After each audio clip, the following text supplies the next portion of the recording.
7:53, Big 550 KTRS. Our good friend and our futurist, Larry Stenneback from First Rule. Futurist. Futurist. Good morning. Good morning, Larry. Good morning, guys. How are you? We're good. Before we get to your new thing, I have one question to ask you. Sure. And I'm going to do it on your recommendation. Oh, boy. This is it. Alexa or Google Home? Google Home. Does that work with my Apple?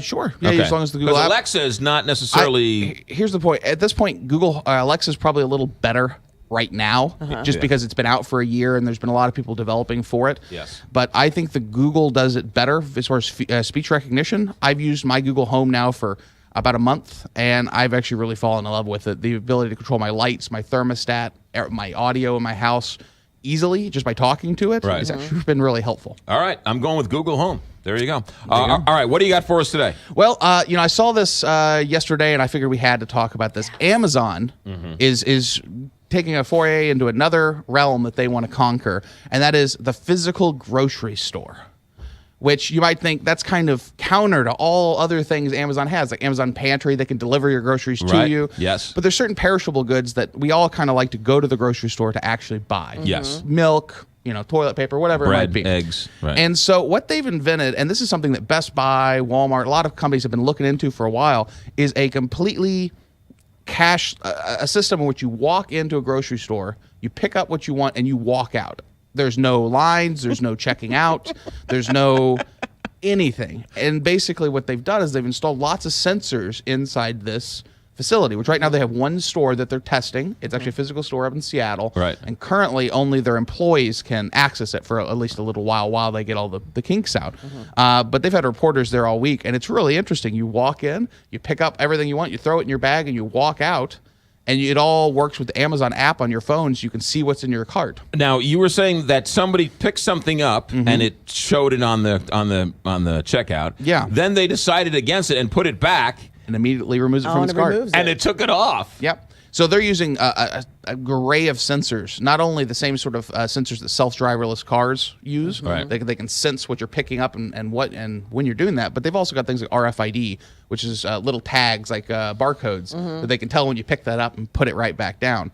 Now, are there going to be problems that arise from this? Probably. But I think that's why Amazon's taking 6 months or a year and testing it in a physical store. When I first heard this, and I heard you were going to talk about this, I thought, wow, I can't wait for an Amazon store to come to St. Louis for this to happen. But then you blew my mind. You said, this isn't going to be for an Amazon store. This is going to be for every store. I think so.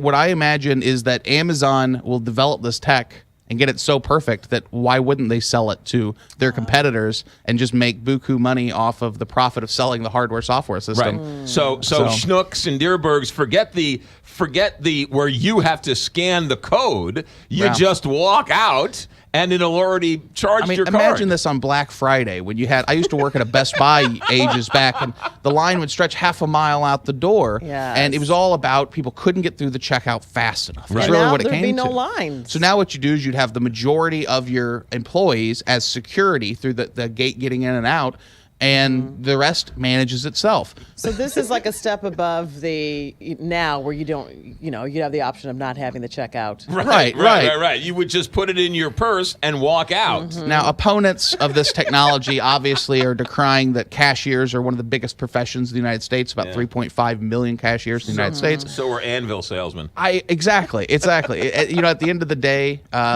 quality of life improves with technology. There might be a little bit of disruption in the meantime, but there's more people employed now. This is the argument McDonald's makes when they say you're going to force us to pay our workers $15 an hour. Right. We'll just go to a touch screen where the customer does it themselves. I noticed it just the other day down here in Brentwood Square at Panera. Yes. They've removed all of the cashiers, and it's just all iPads now. Oh, yeah. And you know what? It works better. Yeah.